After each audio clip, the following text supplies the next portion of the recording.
This was an airline only, the Kuril Islands up near Japan, between Alaska and Japan, flying along. They suddenly saw this huge globe of light which expanded rapidly, and the pilots actually thought that they were seeing a detonation of a nuclear weapon, and they took evasive action, believing that the blast was about to hit them. There was no blast, it was just purely sudden, massive light which expanded dramatically. So it was enough to freak the pilots thinking they were about to get blown to pieces. Next.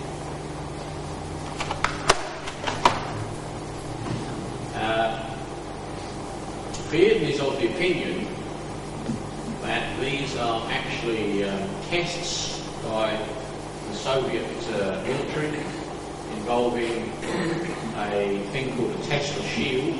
And I'll show you some slides on what that might be. But here's another expanding sphere seen, 27 kilometres diameter at its largest, estimated.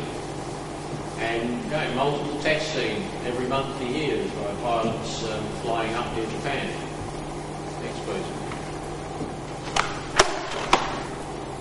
Okay, the thesis is that a Tesla shield being composed of longitudinal waves, standing waves, any electronics of the normal Hertzian mode, which is everything in our transistorized modern computing world, that goes into that shield are immediately burnt out. So your guidance system for your missile, the first thing is it's obliterated. The second thing is the actual flying dynamics of the aircraft are severely affected by the plasma which lies around this and break up the missile curves.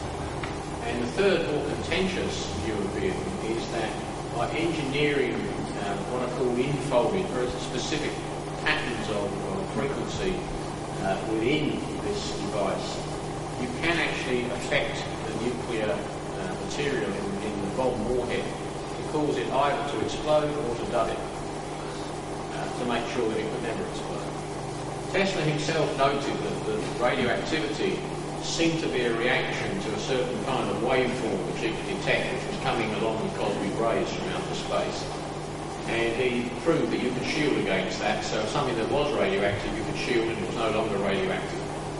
So along those sorts of lines, and you won't find this information easily, but it is available on the internet. You can search and you can find bits and pieces of this data.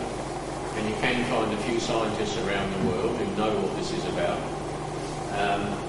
Much science that you are fed in the press and at universities these days is totally locked at a certain level, often bullshit. Science has actually, in certain military spheres, gone much, much higher than what is permissible for you to know about. But there are people who will talk about it, and so you can get this information bit by bit. Next, please. There are other actions involving these Tesla transmitters. This is something that Bearden himself saw. It was a strange sort of dome which affected the clouds, and this was over a city in America as he was driving in. Now, weather engineering is something that people within the meteorological departments in Australia have even been suspicious of, let alone the average public. I can remember as a kid, my father and others standing over the garden fence going, the weather's never been the same since they started letting off those nuclear weapons. And this was back in the 50s. People have complained about odd weather patterns. If you have a machine which is capable of causing the appearance of energy at any spot on the planet, if you put enough energy in, you get a large explosion. If you put lesser amounts of energy in, you just get a heating, or by negative electronics, you get a cooling effect. That is the same way as a sort of pinball machine. The ball being weather, it careers around and bounces off or is attracted to various parts of the pinball machine. So you can start to play with weather. Tesla talked about it and the possibilities of it, and it would appear that it's actually going on. And I'll now go on to a little bit of evidence as to why it looks like it's going on. Next week. Before I do, this is You probably all remember the Challenger, the shuttle which blew up on takeoff, said to be due to defective O-rings on the booster rocket. I was actually in Florida at the time, and I remember that evening there was an interview on a local TV station with a Saudi astronaut in training, and he had taken a video which showed a laser beam-like thing hitting the side of the booster, and then the booster jetting fire from the side, and then the second laser bang, the whole thing blows up. That's never seen the light of day subsequent to that, never made it into the world press. That was on that program that night. Bearden managed to get information which showed that there had been strange sightings near the Cape Canaveral launch site over the previous week of these odd electromagnetic apparitions, little fireballs that hovered and strange lines of energy. And here's the belief that it's a deliberate hit by the Russians on the Challenger. I'm not sure he's right about it being the Russians, but I do believe it was a deliberate EM weapon strike. Next please.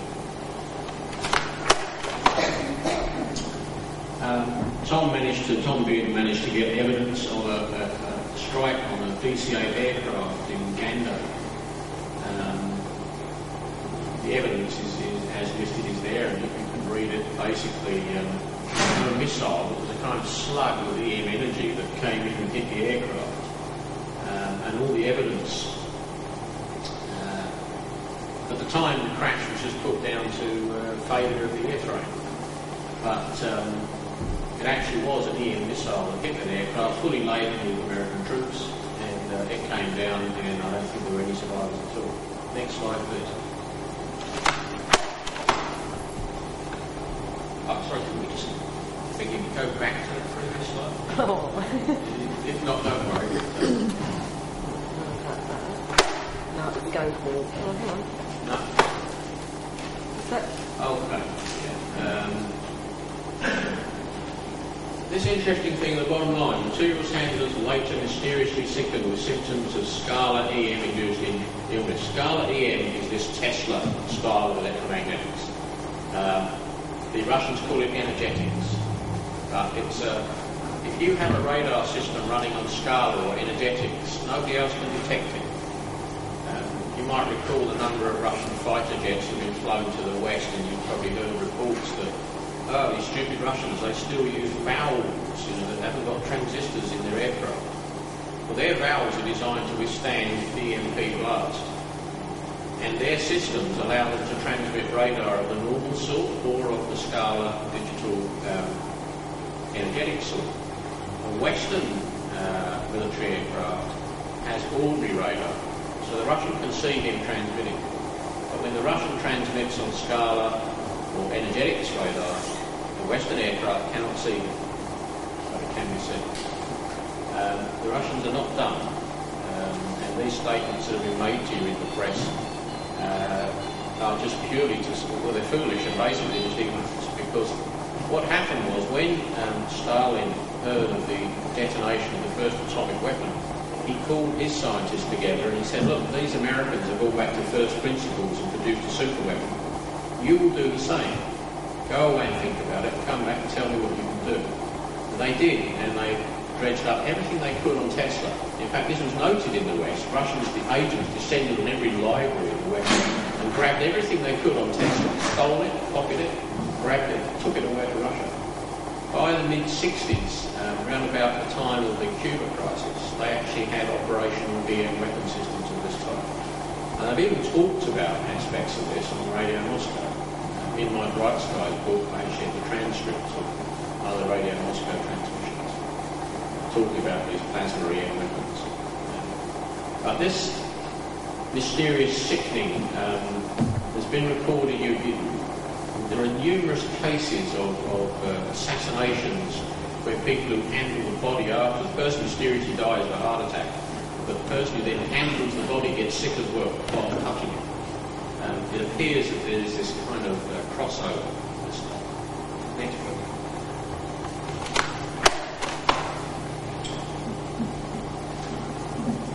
I think we'll go to the next one. Okay, this recreates what happens the EM hits the aircraft, she starts to suffer instrument loss, engines go, because they're dependent on electronic controls, and eventually she comes down. Now that was the first very well documented by Tom Bearden effect on an aircraft. Now, you've probably never heard of the Arrow DC-8. But you have heard of other aircraft that have gone down under rather mysterious circumstances since, such as TWA-800. So let's go on next slide, please. TWA-800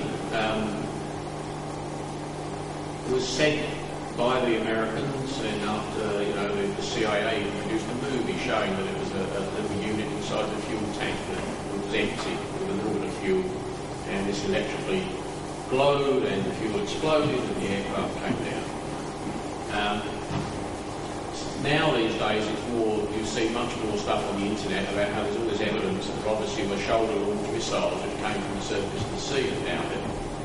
And there have also been reports that it was actually due to the overvoltage was due to an American naval aircraft that was flying either above or below this with a system on board which caused the problem. Next slide, please.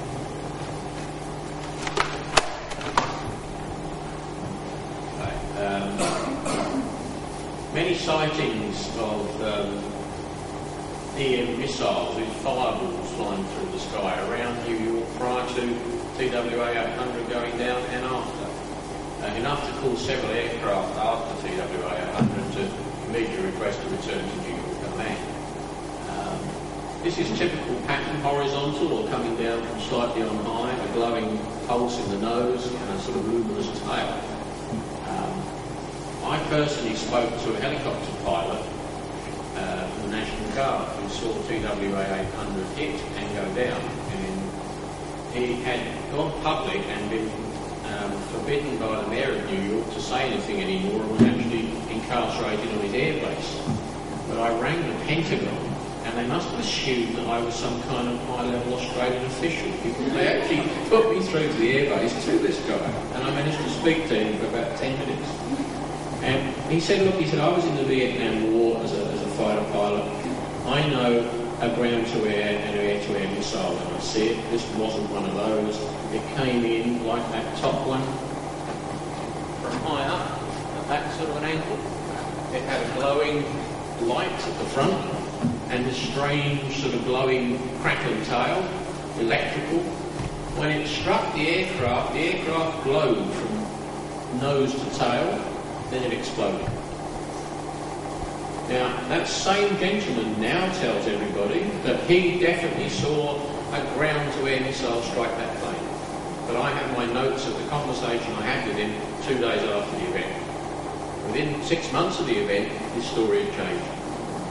And when you're doing this sort of research, it's most important that you get the first eyewitness responses and the first press, because the spin doctors go into operation.